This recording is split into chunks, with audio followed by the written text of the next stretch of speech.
My father was Larry B. Stillman, and my mother, Leanne Wood Stillman. My father taught me to have high expectations of myself and of other people. He was a lot more comfortable with the language of virtues than he was the language of scripture. And so he would talk about the importance of honesty and responsibility and service. And that was just how he was comfortable talking about the gospel. And he taught us a lot in that way. One of the neatest things about my mom is that she could think that what you're doing is the dumbest thing in the universe and you would never know, because she just would never say it. She just does not criticize people. There's no facial, she doesn't roll her eyes. And the message that sends to people is that she believes you'll be able to figure it out. And I think the only thing that really changes people is love and not lectures. And so what she does, she loves people and she does not lecture them. I recently heard someone say, if it feels good, don't say it. And that is my mom. I like to say, and without a lot of exaggeration, that I was 14 until I was 40. And I really feel like being a father helped me grow up more than anything else. Being a father was nothing that I ever aspired to.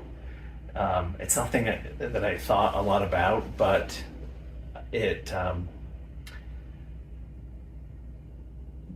birth of our first daughter, when I first held her, I just sobbed.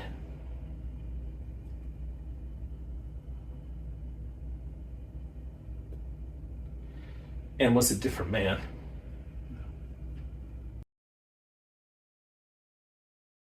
Off to a rocky start, I would say, my professional life. After I graduated, I bounced around from job to job and left a trail of antics and a lot more than professionalism, and just didn't really hold on to jobs very well for very long. Because I hadn't found anything that really resonated with me. That's when I applied to Florida State and got into a very good social psychology program with a well-known scientist named Roy Baumeister, and I got a PhD under his supervision at Florida State. It was a very, very tough job market the year I graduated in 2009. And I had been looking for and expected to get jobs at a big research institution, but there just were very few.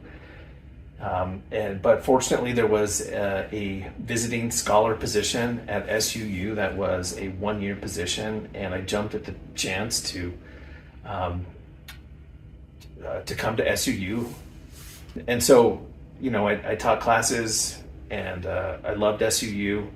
About 5 or 6 years into it, I was given the chance to start the entrepreneurship program.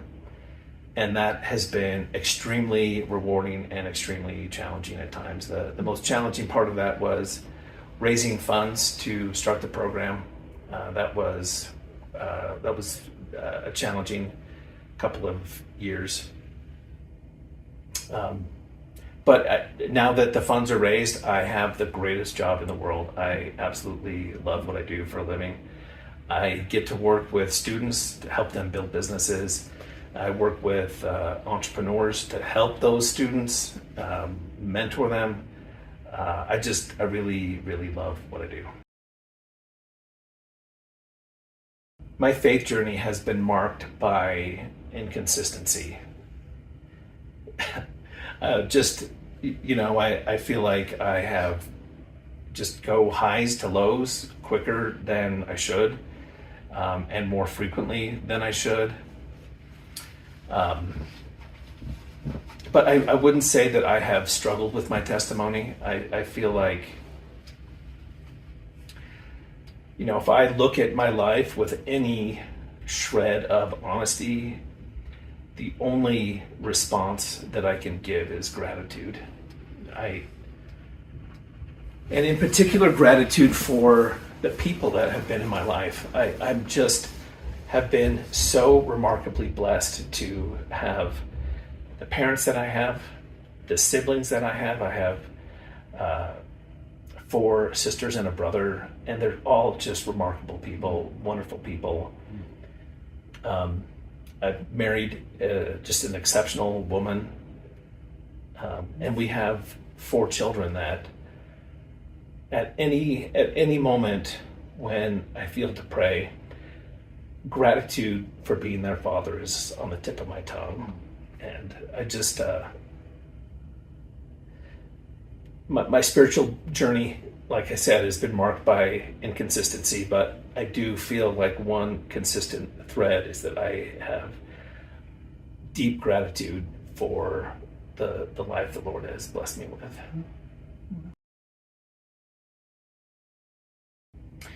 I think the mission was a major fork in my life, and I think in the life of my family. For most of the people around me, they were surprised by my decision to go on a mission. At the time, I was, I had a mohawk, and I wore a paperclip in my ear, and was just not someone that I think people really thought would go on a mission. I didn't think I would go on a mission. But in part, I just didn't really know what else to do. That's not what I said at the time, but I really, looking back, I was not ready for college. And I went on a mission, and it really did. The thing, I think, obviously serving people was something that I really hadn't done a lot as a high school kid or thought a lot about. I hadn't been particularly prayerful, but the thing that I think really changed on my mission was reading and thinking and engaging my mind seriously for the first time in my life. And I think that, more than anything, is kind of how my mission changed me, made me a more thoughtful person. I think in different ways, by different people. I hope that my wife remembers me as someone that was committed to her happiness, and that took her happiness really seriously, and was grateful for the force for good and for beauty that she has been in my life. By my children, I want them, hopefully they will remember some of the things that I tried to teach them. And also just that I love them so deeply that I can't find the words for it. I just feel so much love for them, and I'm just honored to have been their father.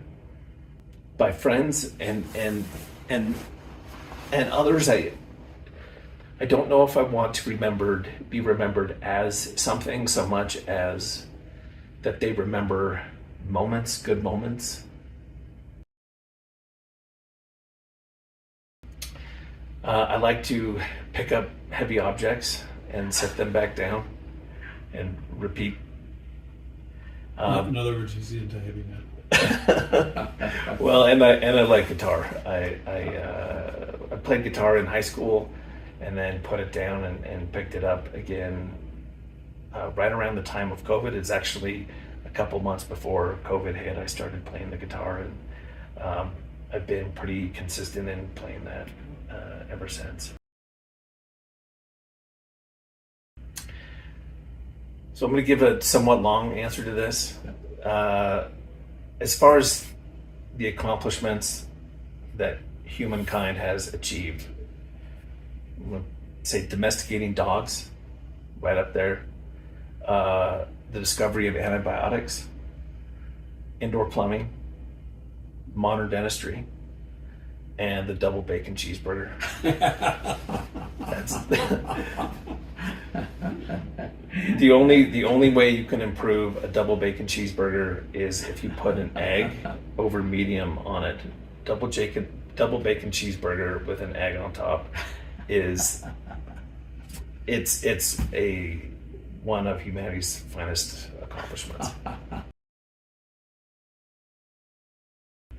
Oh, so I heard a phrase once, city air makes you free.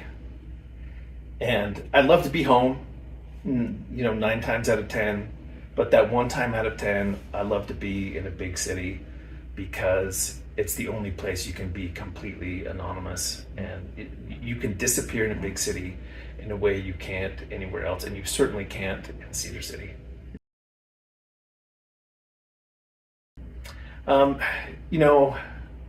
As far as fiction goes, the author Adrian Tchaikovsky, I read everything he writes. It's not intellectually hefty, but I really like his books. And then the author M. Scott Peck is someone that I read early in my life and was very formative in terms of what kind of career and my interests later in life.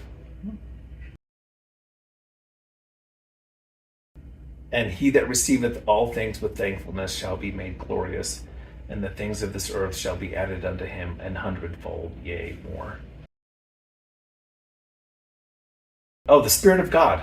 How can you do any better than the Spirit of God? Has anyone chosen that yet? No, I don't think so. What a hymn. Yeah. What a hymn. Yeah.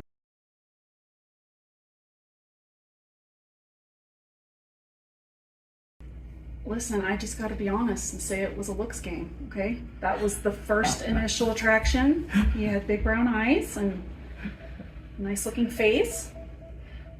But very, very soon after that, I had a conversation with him, and he was just really, really interested in me and asked me a lot of questions about myself. And sometimes when you're in the dating world, you don't find that kind of maturity. And so yeah, from the very, very start, I found him really likable and really magnetic. Can I use a word like that? Yeah, absolutely. Okay. Yeah.